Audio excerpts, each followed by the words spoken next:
आधी 200 पर 1000 होता, म्हणजे 1000 नवजात बालकांपैकी 200 नवजात बालकं ही दगावत होती. पण सरांच्या आणि मॅमच्या कामामुळे आणि आता एवढ्या वर्षाच्या सेवेमुळे हा इन्फंट मॉर्टॅलिटी रेट 1040 झालेला आहे. त्यामुळे स्वतःच्या आयुष्यातली 40 वर्ष एखाद्या कामासाठी वाहून दिल्यावर, तेही बैरागड मेळघाटासारख्या दुर्गम भागात, आता मागे वळून बघताना अशी कुठली गोष्ट आहे जी बघून असं वाटतं की केलेल्या कामाचं सार्थक झालं? मला त्यामध्ये खूप महत्त्वाचं असं वाटतं की मी जसं सुरुवातीला सांगितलं की 1 रुपया पण बैलगाडीच्या चाका एवढा मोठा होता.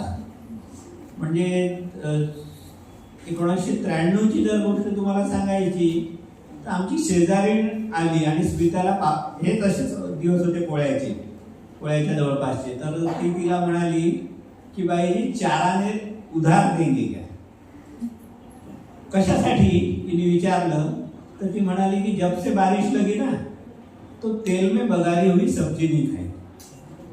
तेलात फोडणी दिलेली भाजी खाल्ली नाही, पाण्यातच उकळायची तीच खायची.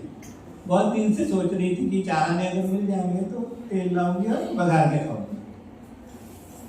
ही परिस्थिती तुम्ही लक्षात घ्या की आमच्या 3ऱ्या घरी मधात एक घर आणि त्याच्या बाजूचं घर, तर तिथे 4 आणे नसल्यामुळे 2 महिने पावसाळ्याचे गेलेले आहेत आणि बिना तेलाची भाजी खाल्लेली आहे त्या परिवाराने.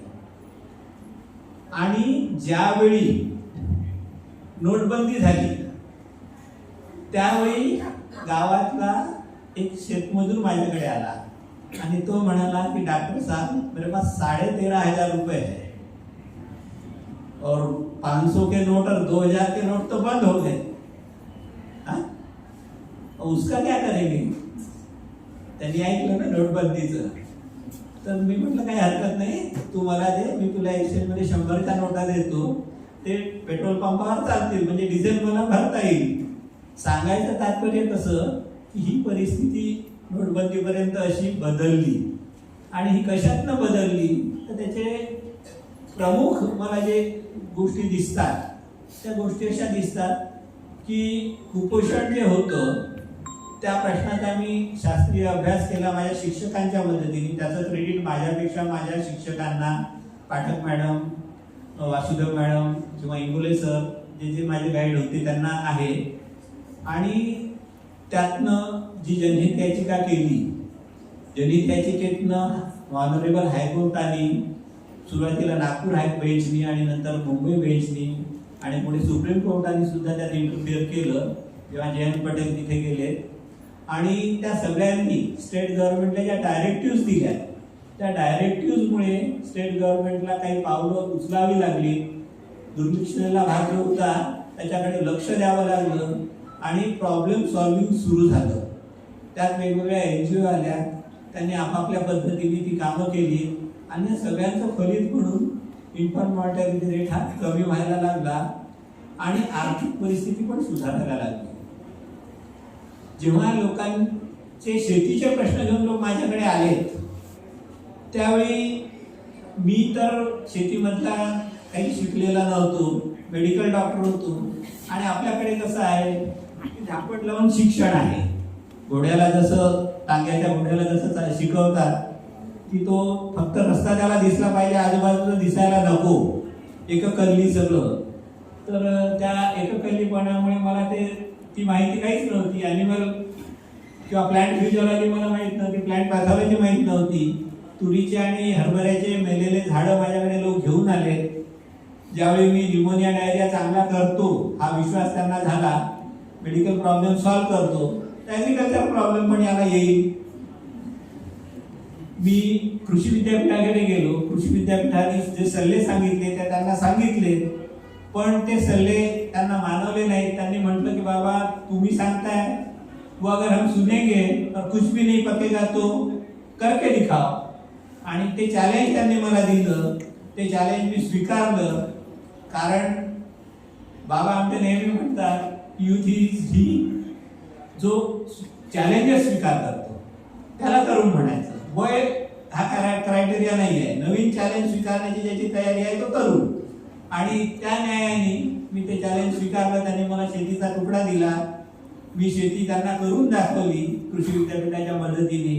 त्यातनं उत्पन्न निघते हे त्यांना दिसलं. मग त्यांनी ते फॉलो केलं आणि त्यामधून मग माझ्या मोठ्या मुलाने ठरवलं की मी शेती देईन, मी शेती करीन. आम्हाला आमच्या कुटुंबियांनी, नातेवाईकांनी, मित्रांनी सगळ्यांनी नावं ठेवली की तुम्ही दोघं डॉक्टर आहात आणि तुमच्या मुलांना तुम्ही जिल्हा परिषदेच्या मराठी माध्यमाच्या शाळेत शिकवल्यामुळे तुम्ही आमचं ऐकलं नाही, त्यांना कॉन्व्हेंटमध्ये शहरामध्ये ठेवलं नाही आणि म्हणून ही मुलं प्रोफेशनल कॉलेजला जाऊ इच्छित नाही तुमचा मुलगा आणि तो ऍग्रिकल्चर म्हणजे शेती करायचं म्हणतो. ठीक आहे, आम्ही पुन्हा चॅलेंज स्वीकारणारे होतो, त्यामुळे आम्ही तो क्रिटिसिझम सहन केला आणि मुलाला ऍग्रिकल्चर मध्ये जाऊ दिलं. त्याने ऍग्रिकल्चरचा डिप्लोमा केला आणि तो परत आला. तो परत आला, शेतीमध्ये तरुण हात आले. मला त्यातलं काय दिसतं की शेतीमध्ये तरुण हात आले आणि जसा माझा मुलगा आला तसं इतर लोकांनी मला ते लोक हुशार समजतात. जसे तुम्ही आम्हाला ताईने म्हटलं ना की खूप चांगली माणसं आहे, मोठी माणसं आहे, ग्रेट आहे, तसं ते पण मानतात की डॉक्टर जे करतात ते बरोबर आहे. आणि त्या दृष्टीने माझ्या मुलाने जर शेती केली तर त्यांनी पण आपल्या मुलांना शेती करू दिली. त्यांनी उगीच त्याला मॅकॅलेवाला शिक्षणामध्ये लोटलं नाही, ढकललं नाही की नाही जा इंजिनिअरिंगच कर आणि 5-10 हजारावर कुठेतरी इंजिनियर होऊन नोकरी कर, असा अट्टास त्यांनी ठेवला नाही. त्यांनी पण शेतीमध्ये मुलांना येऊ दिलं आणि मी असं मानतो की त्यामुळे तरुण हात शेतीत आले. तरुण हात शेतीत आले. जी अडचण होती तिथे निसर्ग प्रसन्न आहे, धोधो पाऊस पडतो आणि छोटे मोठे बांध बंधारे आम्ही जे सुरुवातीपासून वॉटरशेडचं काम हाती घेतलं. वॉटरशेडचं काम हाती पण यासाठी घेतलं की हातांना काम मिळावं, पोटाला अन्न मिळावं. रोजगार हमीची कामं, मेळघाट नंबर 1 वर असतो की रोजगार हमीची कामं करण्यासाठी. आणि त्या रोजगार हमीच्या कामातनं सुरुवातीला मी गेलो तेव्हा आमच्या गावामध्ये टँकर होतं, पिण्याचं पाणी उन्हाळ्याभर नसायचं. पण आज असं आहे की जमिनीची पाण्याची पातळी वाढली. एक प्राचार्य होते पॉलिटेक्निक कॉलेज यवतमाळचे, खडसे म्हणून, मधुकर खडसे, त्यांनी आम्हाला त्यात मार्गदर्शन केलं आणि वॉटरशेडची कामं केल्यामुळे तिथे पाणी भरपूर झालं. आणि आज रोजी त्या ठिकाणी पावसाळ्यात विहिरी वरून वाहतात. उन्हाळ्यामध्ये सुद्धा 10 HP चा, 15 HP चा, 20 HP चा पंप अहोरात्र चालतो. पाण्याची उपलब्धता झाली. ही दुसरी गोष्ट, ज्यावेळी देवेंद्र फडणवीसांचं सरकार पहिल्यांदा म्हणजे 10 वर्षांपूर्वी ते मुख्यमंत्री झाले तेव्हा त्यांना एक अडचण स्मितांनी लक्षात आणून दिली की मध्य प्रदेशात वीज आहे मात्र महाराष्ट्रात नाही. कारण महाराष्ट्रात भला मोठं टायगर प्रोजेक्टचं जंगल आहे आणि त्या टायगर प्रोजेक्टच्या जंगलामध्ये गड्डा सुद्धा करता येत नाही विजेचा खांब रोवायला. तो अधिकारच नाही शासनाला, कारण तो केंद्राचा कायदा ते मानतात. राज्याकडे आहे, संयुक्त सूचीतला जरी विषय असला तरी ते केंद्राचा कायदा मानतात की खोदण्याची परवानगी नाही. आणि म्हणून मग मध्य प्रदेशातून वीज घ्यायला काय हरकत आहे. मध्य प्रदेशातून वीज आली. वीज आल्यामुळे इरिगेशन वाढलं आणि तो प्रदेश सुजलाम सुफलाम झाला.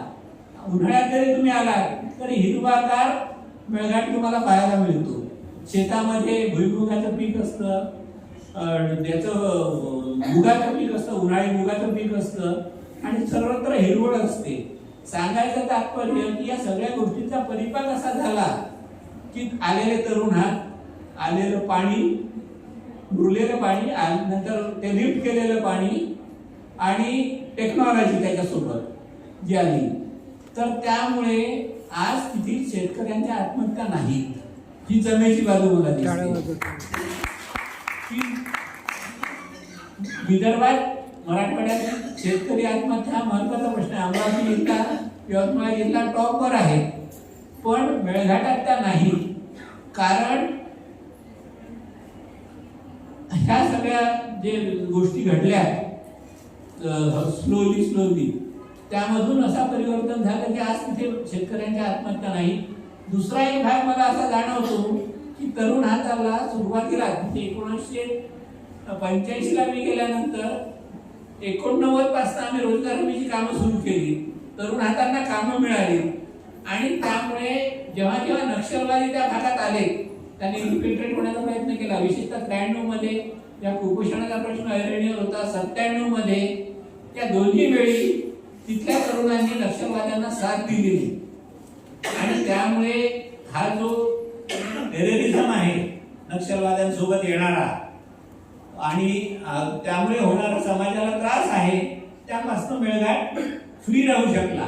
मला त्या दोन गोष्टी अशा जमेच्या दिसतात की तिथे मी जर गेलो नसतो तर जसं इतर वन क्षेत्रांमध्ये टेररिझम आहे नक्षलवाद्यांचा तो राहिला असता आणि शेतकऱ्यांच्या आत्महत्या जशा विदर्भात आहेत त्या मेळघाटात सुद्धा राहिल्या असतात आणि ही खूप मोठी जमेची बाजू मला दिसते की जी गेल्यामुळे शक्य नाही.